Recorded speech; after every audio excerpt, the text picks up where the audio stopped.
Hi there, I'm Michael Puldy, CEO of Puldy Resiliency Partners, and I'd like to welcome you to part 4 of our 4-part series on OSHA's COVID-19 guidance for the workplace. Today we're going to talk about compliance and employee assistance. And with me today is my colleague, Michael Goldman. Michael is Director of Occupational Safety and Health here at Puldy Resiliency Partners, and Michael is certified in a number of elements, including he's a certified industrial hygienist, a certified safety professional, and he's also certified in ISO 45001, the International Safety and Health Standard. Michael, welcome. Morning. So quickly, Puldy Resiliency Partners, we're about improving a business's resiliency. Anything that we can do to improve employee safety, in terms of improving how companies can take care of their employees and avoid outages associated with workplace accidents. We've got a program that'll fit your needs. Michael, what are we going to talk about today as it relates to OSHA's COVID-19 guidance? Okay, well, in the first section, we talked about establishing a program. In the second section, we talked about maintaining an ongoing program. The third section was training and information. Today, we're going to pick up on a few of the bullet items that covered compliance in general, as the OSHA guidance draws in other types of regulatory information, and we're going to look a bit at some considerations for high-risk workers.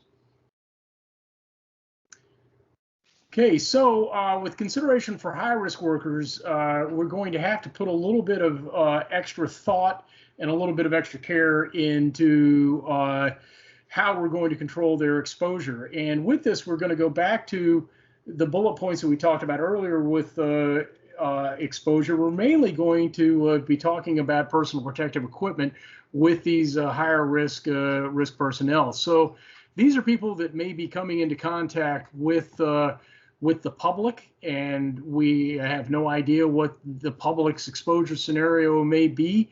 They may have to be getting closer to 6 feet from these people, and we're going to need to take all of this into account. So this is where we may be implementing barriers. We may be implementing personal protective equipment above and beyond just the mask, and maybe implementing even stricter controls of social distancing. And in areas where high-risk workers work, this is where we're going to be potentially assessing the ventilation system to make sure that we're providing an adequate number of air exchanges to keep the potential exposure to the virus low.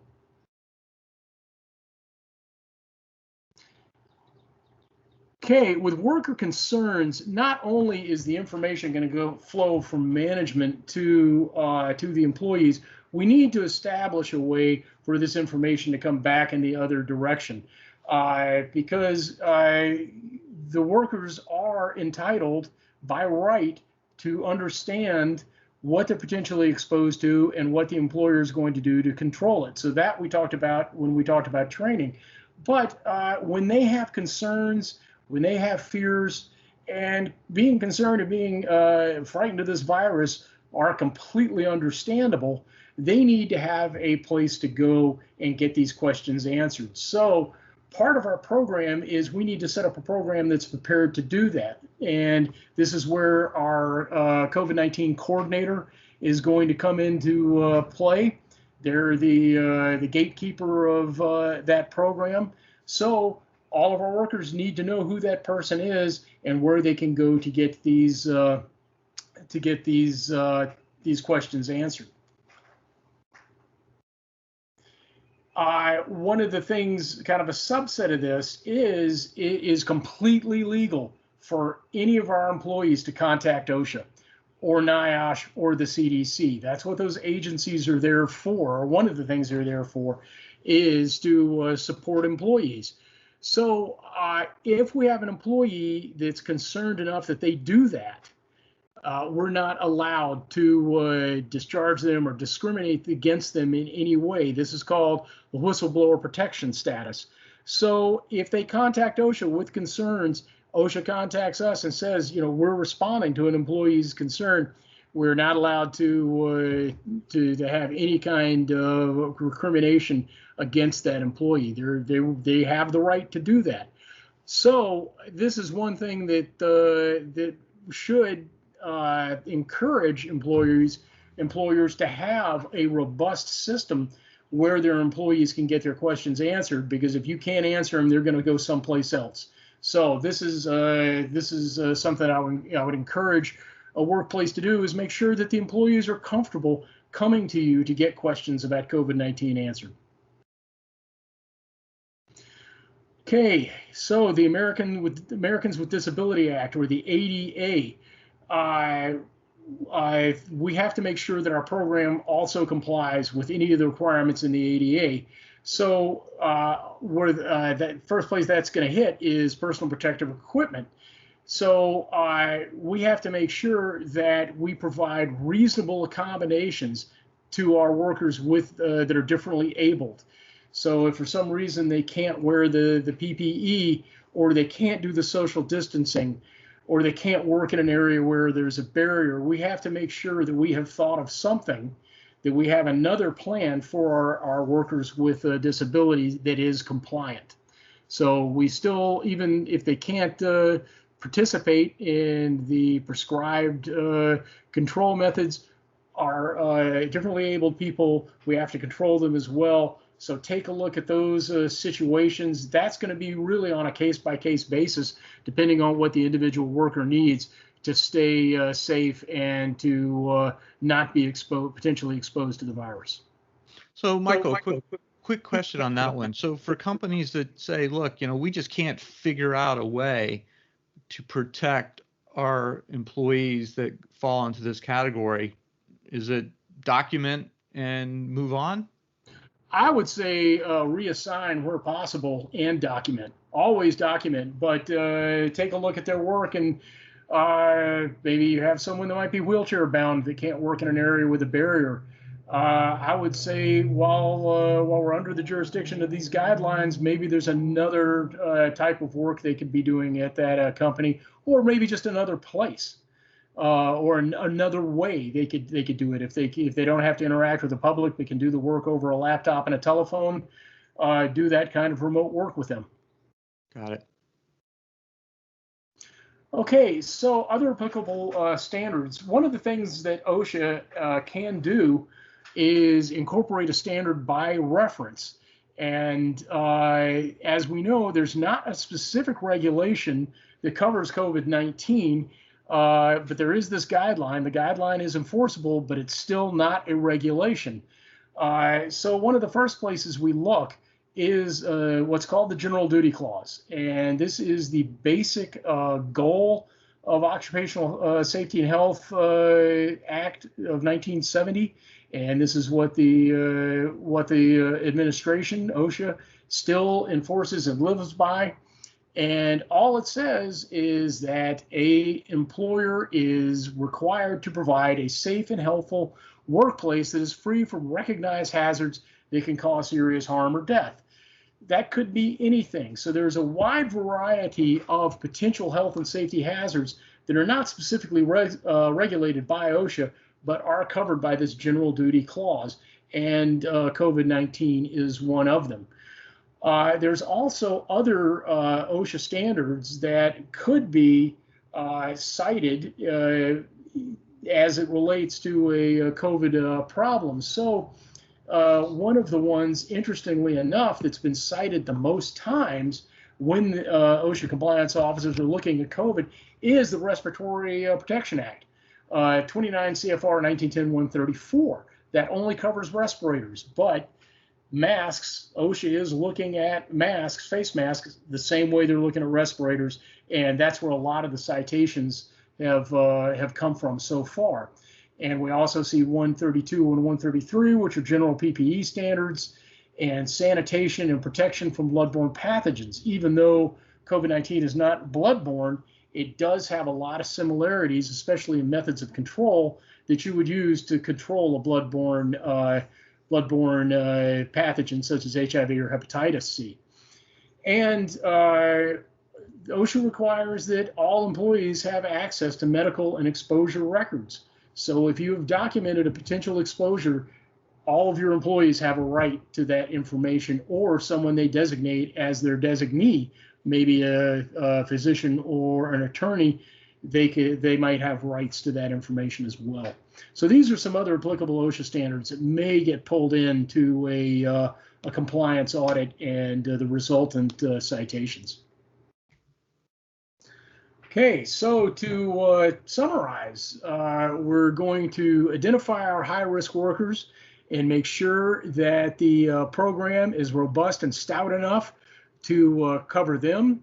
We're going to make sure that our workers have a place to go and get their questions answered, and we're going to do that confidentially. We're going to accommodate these concerned employees. We're going to make sure that we're following OSHA's Whistleblower Protection standards. We're going to comply with the American Disabilities Act by making sure that our differently abled workers are covered under the COVID-19 program. And we're going to be sensible and aware of any other applicable standards that may get pulled into compliance issues with the COVID-19 standards or guidelines. Thanks, Michael. And thanks for walking us through all the 16 points associated with OSHA's COVID-19 guidance for the workplace. And thank you, everyone, for joining us as part of our 4-part series. If you have any questions on OSHA's guidance as it relates to COVID-19 or specific safety issues in general from either yourself or from your clients, please don't hesitate to contact us directly with those questions. We're happy to help and strategize on how we can help your clients. Or you can contact us through Jay Overholtz, who's the manager of channel sales at HAVRION. And let's move on now and let's listen to a little bit of HAVRION's health and wellness solutions, specifically their thermal technologies, which, as I've mentioned before, we think is a great automatic solution to really help with not just determinations of employees who may or may not be allowed to enter your workplace, but also keeps the record keeping really nice and crisp. So if you are investigated or reviewed by OSHA or potentially some other outside body, you've got the records necessary to keep you safe and your company in good audit compliance. Thank you for that introduction, Michael. Hello, my name is Susan Grossweiler, and I'm the Operations and Program Director here at HAVRION. We're very excited to be partnering with Puldy Resiliency Partners and to be able to support this 4-part series around OSHA's COVID-19 guidelines in the workplace. HAVRION is focused on protecting life, and with our Protect suite of products, looks to provide innovative technology and solutions supporting active shooter, environmental, weather, fire, and health and wellness solutions within schools and businesses. In 2020, as you can imagine, the largest threat to public safety was COVID-19 and the concerns around wellness and safety to ourselves and others. And this concern has continued with us into 2021 and the current administration. In support, HAVRION's launched a wellness solution that goes beyond the scan. HAVRION's Detect thermal solution looks to join not just the scanning device to your environment, but to seamlessly support pre, during, and post-reporting and documentation aligned to COVID-19 guidelines and support of your customers' business needs. HAVRION excels at the real-time data convergence from one or multiple scanners that can be within one or multiple locations around the country, all driving data into a single cloud interface and management portal. We also provide the ability to configure multiple devices at once, saving you time. HAVRION is a SOC 2 Type 2 certified company focused on the security of our customers' data and the transmission of that data to our customers' record keeping and compliance. Our enterprise portal looks to make our customers' lives easier, providing the tools and support that they need to align, again, to those COVID-19 guidelines and their own health and wellness emergency plans. So HAVRION's portal ties directly into our thermal scanning devices powered by Rich Tech. Whether you're looking for a simple thermal scanning device or a more advanced unit supporting mask compliance, facial recognition, or even QR code survey integration, HAVRION provides solutions that can easily work within your environment. HAVRION can even build out custom API integrations to support your data collection from these devices and reporting needs within your customer. As you can see here, this is one of our thermal scanning devices where it provides the temperature. It also provides the color coding of red or green, depending on your pass and fail, as well as the facial recognition, even when a mask is on, to allow for those options that you've chosen in your configuration to be present on the screen. It is also an FDA and ADA compliant solution that we're providing with an IP65 rated medical grade material that these devices are made out of. One of the other great things about our thermal devices is that we've actually worked with our partner to build the thermal scanning device directly into the unit and not have it on top. So it actually can be used great in multiple environments, whether that's indoor, outdoor, or shaded or sunny areas. And like most thermal scanning units, right, it's going to detect that temperature within 3 seconds. You're going to be able to have an accuracy within 0.5, which is extremely important, right? You want to make sure you have the most accurate units out there on the market so that you don't have to be sending people home when it's not necessary, right? And then that ability to sort of maneuver those settings with configurability and sort of what that ideal temp default is right out of the box. So to really summarize, right? HAVRION goes beyond the scan, providing pre, during, and post health and wellness solutions for schools and facilities of any size. We drive multiple communication paths, supporting our customers' safety plans for protecting their students, employees, and guests. And HAVRION really looks to provide layers of protection and delivers a path to expand your solutions to protect life with our Protect suite of products. Those being Alert Mobile, Detect, and Connect with digital displays. If you'd like to learn more about those solutions, please reach out to us and we'll be happy to provide you a demo. And as always, HAVRION is here to support keeping communities safe. And we have a quick video to wrap up today's presentation. Welcome to HAVRION Thermal Protect, powered by RichTech. It's no secret that our daily lives have been changed by the COVID-19 pandemic. It's affected the way we live, work, and do business. Business leaders should be asking themselves, are you properly communicating public health and safety guidelines throughout your organization? Do your employees, customers, and partners feel confident in how you are handling public health concerns? Are you able to provide thermal ID reads and notifications in a non-intrusive and discreet way? HAVRION Thermal Protect is a versatile, in-depth, and non-intrusive way to enhance safety and promote wellness in public spaces. Bringing together RichTech thermal scanning technology and HAVRION's unique platform, we can identify and check every person's temperature before they walk into any building or enclosed space, and rapidly provide instructions and messaging to them so they can move safely and confidently. HAVRION Thermal Protect is an ideal solution for schools, universities, restaurants, office buildings, shopping centers, hotels, and other public spaces. HAVRION Thermal Protect is a solution that gives you safety and confidence by inspiring workplace confidence and advanced data analytics to enhance the customer and user experience. Versatility and customization through advanced messaging options, settings, and a diverse lineup of mounting option taking into account wheelchair accessibility and people of all sizes. Speed and accuracy. With AI-driven technology, the solution providing a result in less than 3 seconds while accounting for mask compliance and facial recognition, and compliance and security. Adhering to HIPAA, ADA compliance, and FDA standards, our solution is cloud-based with 3 levels of encryption with an easy user interface, allowing for multiple device management from single login. HAVRION Thermal Protect isn't just a thermal ID scanner. We go beyond the scan and beyond the typical use of digital displays to enable rapid response alerts that can protect life. Want to see Thermal Protect in action? Talk with one of our reps and schedule a demo today.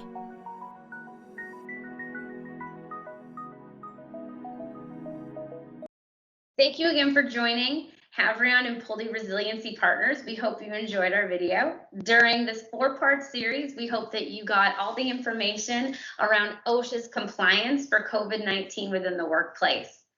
And if you need more, please contact HAVRION today to learn more about our thermal solutions and consulting support through Puldy Resiliency Partners. Thank you again for joining, and have a great day.